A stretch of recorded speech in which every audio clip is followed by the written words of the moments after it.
Forming, storming, norming, performing. You've probably heard those before, because this funny rhyming sequence was used by Bruce Tuckman to describe development of teams. And today we'll find out what this is about. Welcome to the Soft Skill channel. My name is Sebastian Jung, and today we're going to have a look at another classic Bruce Tuckman's face model of team development. So, why does Tuckman know how teams develop? He created a study, a meta-study to be exact. Meta-study means he had a look at several other studies, 50 to be precise, and he examined them. He tried to find out where they have recurring elements, recurring observations, and from those he created an overarching general model. He published this study in 1965 under the title Developmental Sequence in Small Groups. And his model contains those four stages, those four phases I mentioned previously: forming, storming, norming, and performing. Then in 1977, Tuckman did another study, this time together with Mary Ann Jansen, and here he had a look at new studies that had been created in the meantime, and he updated his model after this study by adding an additional stage called adjourning. This study had the title Stages of Small Group Development Revisited. So we've learned one important thing already, and this is Tuckman's face model is not a set of instructions about how to do it correctly. It is an observation of how teams develop in the wild. Of course, it is still useful because if we are part of a team, we know what to expect, how things will probably turn out. And if problems arise, we are able to better understand them and we might be able to better solve them.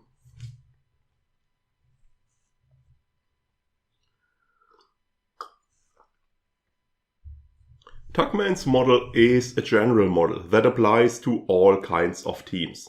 Of course, we primarily think of work-related teams such as project groups, but it also applies to, for example, therapy groups, to participants and trainers in training environments, to teams in sports, and so on.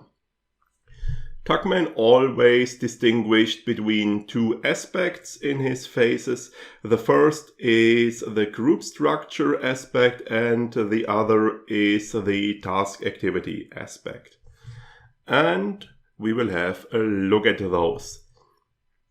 The very first phase is called forming. This is when a new team is created, when a couple of people come together to form a team. This is a phase of uncertainty, where we have a lot of orientation. On the interpersonal level, on the group structure level, we have a lot of testing and dependence. So people are in this new and unknown environment. Who are all those people I've never met before? And they try to figure out what are the rules here. What kind of behavior is expected of me here? What kinds of behavior are rewarded? What kinds are punished? So, since they don't know yet, they rely on what they know, on established rules. For example, company rules or standard rules of formal behavior and of courtesy. They try to fit in for starters. Imagine a situation where you meet a new team member for the very first time in a work environment. You will probably, since you don't know him yet and you don't know what he's like, at first you will probably stick to formal behavior. You will approach him and saying, "Hi, Mr. Miss, whatever, my name is, nice to meet you," and so on. You won't approach him by saying, "Hey buddy, I've heard we are going to be in a team. How's it going for you?" However, once you know him, once you know what he's like, you will probably move on to such a more informal way of conversation, of dealing with each other. But at the very beginning, when you don't know him yet, you will stick to formalities, and this is the way this forming phase works. Also, on the task-related level, we have orientation. You don't know yet what the task is actually about, what you have to do, what is expected of you, what you need, how it works, how you work with the other people, so you try to figure all of this out. In the forming phase, we don't have a real team yet with that is unified and that sticks together and where there is group cohesion, but it is more a loosely formed group of people, and we don't have a lot of performance yet because no one knows what to do. After that, a team enters the storming phase, and this is quite an exciting phase because here friction points and differences become obvious, and this is a phase of conflict. On the interpersonal level, on the group structure level, we have intra-group conflicts.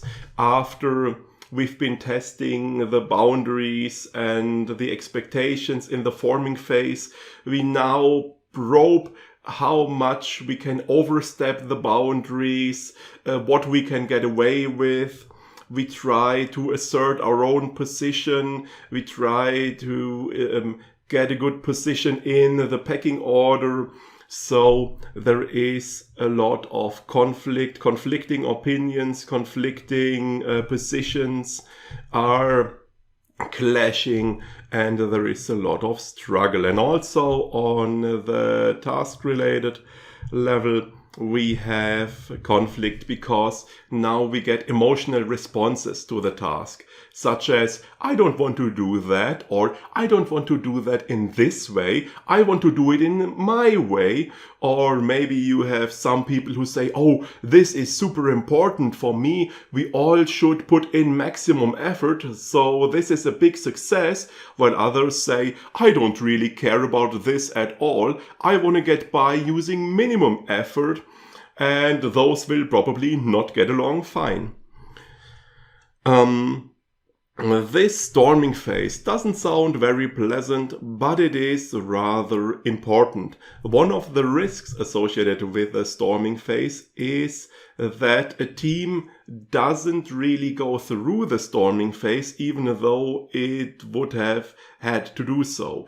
For example, because all team members say, "Oh, well, I don't want conflict, I don't want to go into the unknown, I better stick to what I know, I better stick to formal rules, to established rules, to authorities.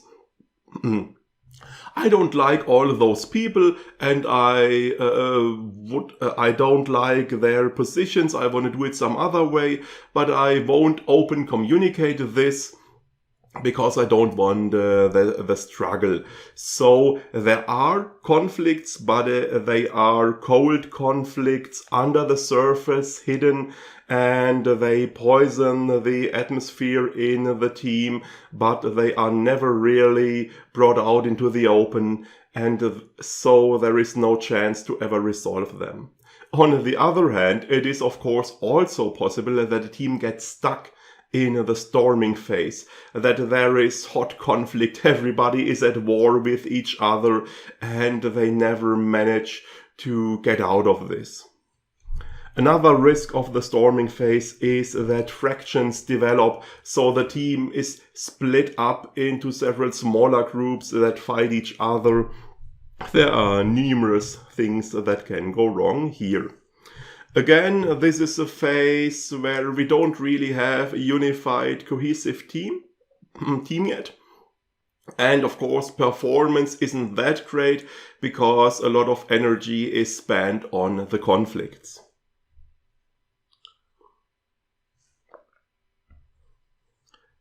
After that, we've got the norming phase. Norming phase is about norms, about the emergence of rules. On the interpersonal level, group cohesion finally develops. After all the struggle in the storming phase, people learn how to get along with each other, how to deal with contradicting opinions, how to find compromises. So there still is conflict, there still are contradicting opinions, but people finally find ways to deal with them and still get along with each other. For example, imagine the team members know that in each meeting Mr. Miller will have some concerns, but this is perfectly fine. You just need to talk to him and reassure him and everything will be fine. However, sometimes Mrs. Smith will voice a concern, and in this case, there is probably a major problem that needs to be taken care of immediately. So you have by now figured out how the other team members tick and how you need to deal with them to get along with them. On the task-related level, we have an open exchange of interpretations, an open exchange of opinions and ideas, because a framework for disagreement finally develops, so you can discuss contradicting ideas and suggestions without getting into a heated argument and a struggle. So in this stage, a real team finally emerges. We have team cohesion. The team members start to form a unified team and performance starts to improve. Then we get the performing phase. This is the phase of successful collaboration. Here we get to enjoy the fruits of the hard work in the storming and norming phase. Here, on the interpersonal level, the team members develop functional role relatedness. So everybody knows what he has to do, what is expected of him, how to interact with the other people, what the other people are doing. Everybody has understanding of how things work. So the team starts to be like a well-oiled machine. And of course, there are still conflicts, but the team has found ways to deal with them in a productive manner. Also, on the task-oriented level, we now have emergence of solutions. We have solution-oriented behavior. When we were still in the forming phase, solutions were out of the question because nobody even knew what the problem was. In the storming phase, we knew quite well what the problem was. It's that colleague who does everything wrong. In the norming phase, we had a general idea that solutions would be nice to have, so we tried to figure out how we could come up with solutions, how we could work together to reach solutions.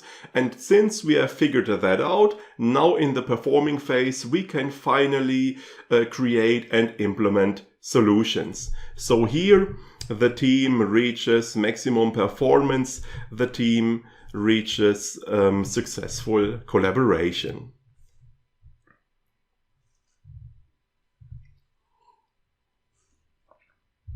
Finally, there is the adjourning phase that was added in 1977 by Tuckman and Jensen. This is a termination phase. So here the life cycle of the team comes to an end. This is the phase where the team is disbanded again. For example, think of a project group. The project is finished successfully. The team gets disbanded.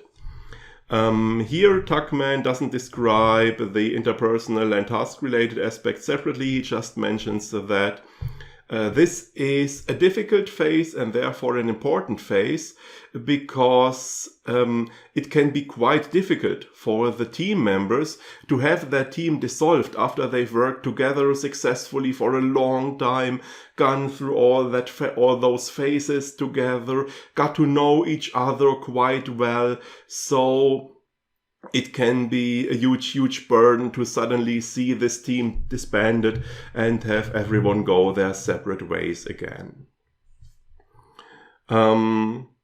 One thing I had in my mind here that I couldn't really find any information about in Tuckman studies or other sources is the idea that a team doesn't have an unlimited life expectation. So after reaching the performing phase, the team can't just go on for years and years, but there will be a point where the team dissolves naturally, breaks apart by itself into its parts again. However, as I said, I couldn't find a good source for that, and I can't remember where I've encountered this idea first time. So we have to keep this in mind. Maybe we will find something about this at a later point.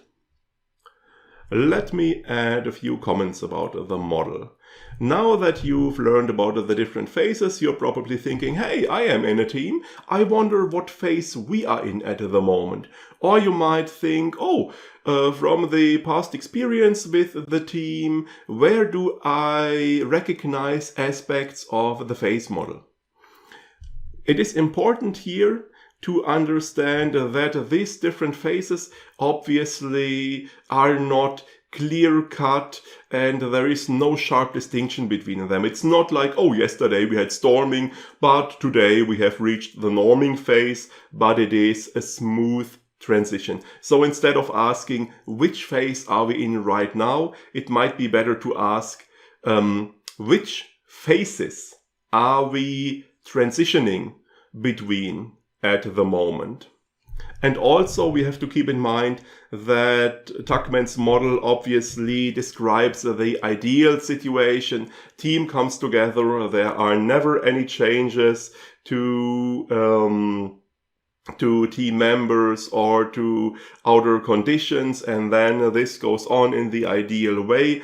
In reality, of course, outer conditions often change. There are changes to the team structure. Members might leave, new members might join, and of course this has a big influence on the phases. It is quite possible that a team doesn't go through all of the phases. For example, a team might skip the storming phase. This might be a problem if there actually are conflicts, but this might also occur if the team members knew each other before and they know how to get along with each other. So a team might have a life cycle that is quite different from this standard model, but those phases, this is basically the pool you get to choose from. Finally, let me mention some problems, because when Tuckman created his meta study in '65, he noticed a couple of problems concerning his material, concerning the studies he had at his disposal. First, he noticed that a lot of those studies dealt with therapy groups. Now, obviously, therapy groups have some specific qualities. For example, they have a clearly defined team leader, there's the therapist. So it is difficult to create an overarching model based on this if you have such a strong focus on a specific type of team. And other types were underrepresented. For example, there were very few studies that dealt with natural teams, with teams that came together based on circumstance and not because someone said, you form a team now. And also teams in a laboratory environment. So, for example, where researchers say, we put together some teams of random participants and see how they develop to to better understand the process. And here we have another very important point. The studies Tuckman had at his disposal, they all only observed a single team. However, if you do some experiment in a lab environment, you could create different teams that are pretty similar participants, and then change a single variable and see what effect this has. And there are plenty of interesting variables. For example, is there a predefined team leader? Are there predefined roles? And is there a predetermined distribution of roles and tasks? How similar or how different are the team members? Is this a homogeneous or a heterogeneous group? How is the distribution of genders, of age, of social and ethnic background, of previous experience, qualification, and so on? It's also interesting to ask, what are the outer conditions? Is there time pressure, performance pressure, and so on? Did the team members know each other beforehand? Did all of them know each other or only some of them? So there are plenty of interesting variables to examine here, but this unfortunately hadn't been done. In his second study in 1977, together with Mary Ann Jansen, Tuckman had a look at the studies that had been done since his first meta-study. And one thing he was interested in was to find out if anybody had specifically tested his model in a study to find out if it really worked. And there was only one study, unfortunately, that did that, and it confirmed Tuckman's model, but it wasn't very good in regard to methodology, so this wasn't really helpful. The other studies pretty much confirmed his model. The findings, the observations they made could be explained pretty good using Tuckman's face model. Apart from the fact that a lot of them describe the termination phase, therefore Tuckman added the adjoining phase to his model. So you see, a lot of questions have remained unanswered here. There remained a lot of research to be done. I can't say for sure how this has progressed in the years since Tuckman's second study, but we will further deal with topics like team development, team structure, and so on the channel, so we might find out in the future. I think we are a pretty good team here. We have a great division of labor. I will finish the video, while you could maybe give the video a like or subscribe to the channel if you haven't done so already. And if you write a comment, I will write a response, so this all goes really smoothly.